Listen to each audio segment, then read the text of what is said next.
I'm going to show you guys the rinsewell. It's the only water I bring with me on the job to any gig, festival, or even a small birthday party. It is a 3-part system. So you have the top part that you fill with water. You have the top of the water system, which has a little kind of flush button. Kids like to call it a toilet. And then you have the bottom part that holds your dirty water.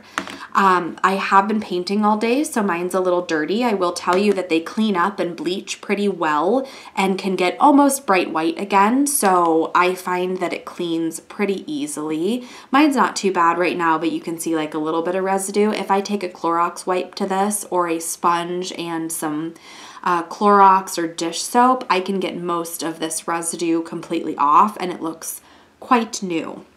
And I've used it for a long time, maybe two years now. So it is, again, a 3-part system. I usually have this stuffed in my backpack, and then when I get to a gig, I put this on, and then the container filled with water that I want to use is going to have this hole in it, and that's what's going to dispense the water down. I bring 2 or 3 extra containers with the solid lid with me. Now these are extra and separate than the original purchase. I believe when you just purchase this, you are just going to get the full system that will dispense the water, but you will not get extra containers with the lid. I bought a few extra because I wanted to make sure that if it was a large festival and I needed to switch water, I had that with me. And sometimes too, I'm in isolated areas where there is no bathroom to get water or kitchen, and I need to bring water with me. So I will go ahead and fill these up and put them in my backpack. And then when it's time to switch water, I simply swap the lids and then I have new water. So let me show you how this works. When you have this all full and you want to get painting, you just go ahead and you flip this on top, and then this little reservoir will fill up with water. Because the opening on this container is at the same height essentially as the top of this well, it will stop. So it is using some form of science that I can't explain to you well, so I'm not going to try to detect the water, and then it stops, right? So if I lift this up, you'll see it's like a trickle of water coming out, and then when you put it back down, it stops. Now when you want new fresh water, you just go ahead and push this, and a little plug is going to come out down from the center and give you fresh water. So I really like it because having fresh water to me is just essential and important on the job, and I really, really, really love it. Honestly, I can't imagine not using it. So there are also these little ridges at the bottom here. Oh look, my brush has a little bit of green paint in it. I don't know if you can see that. I've been painting all morning, so my brushes have not been thoroughly cleaned. So there are these little ridges to agitate your brush and the paint as well if you really need to get water out. I'm going to go ahead and show you a few different ways or examples of me using this so you can kind of see it. So first I'm going to load up this smaller brush with some white so that you can see what it looks like to rinse out white. Okay, so I have some white on my brush, pretty well loaded. So here's what it looks like. It's gonna get kind of filmy and milky. A lot of times I'll leave that. That doesn't bother me. That's such a small amount of white in there that I can clean that completely out, and I have a relatively clean brush. So I would go straight back into that and then go into my black.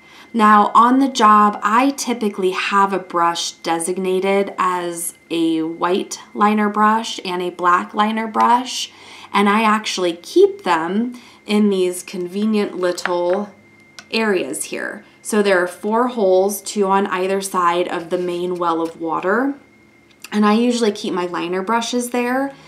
Every now and then I will completely rinse out my brush or my liner brush, but most of the time I'm not doing that. I'm just dipping back into this, and then I'm reloading my black for liner work.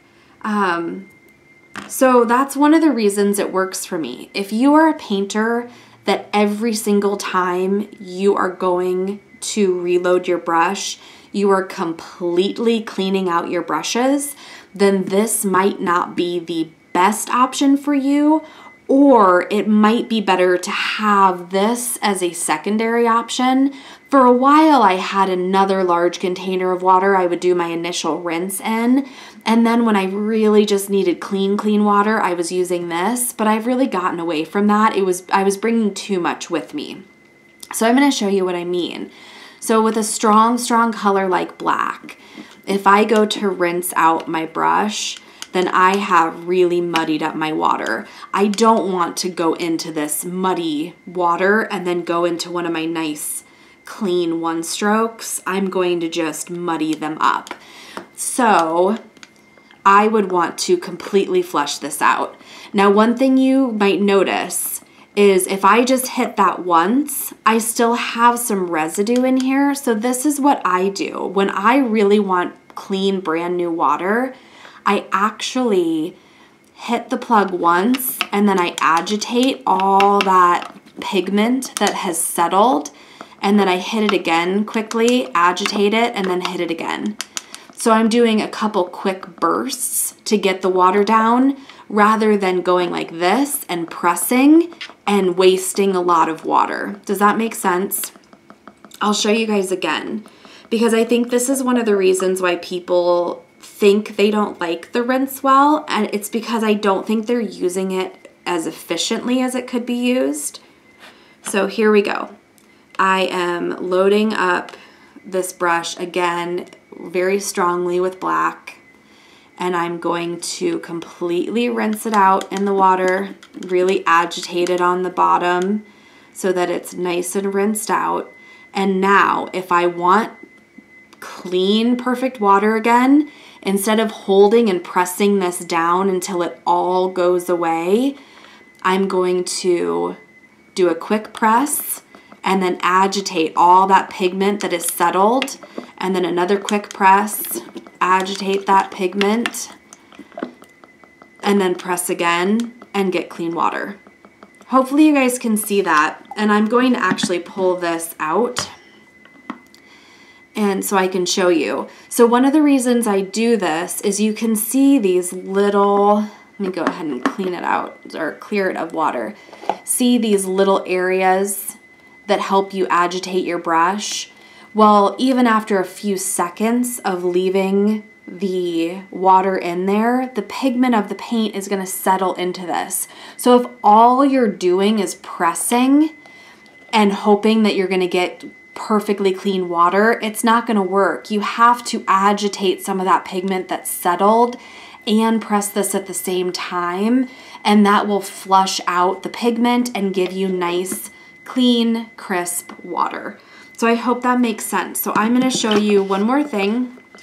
I'm going to show you how I also use this for my one strokes. Now, I also usually at jobs will designate a one stroke as a particular color, or a brush as a particular one stroke color.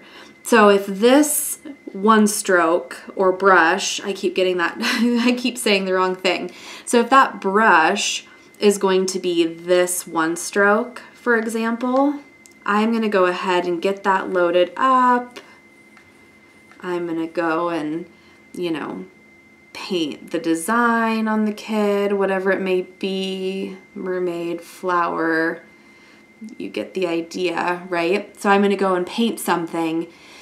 I do not then go and completely wash out this brush. Now, I know that this is a debate amongst many people.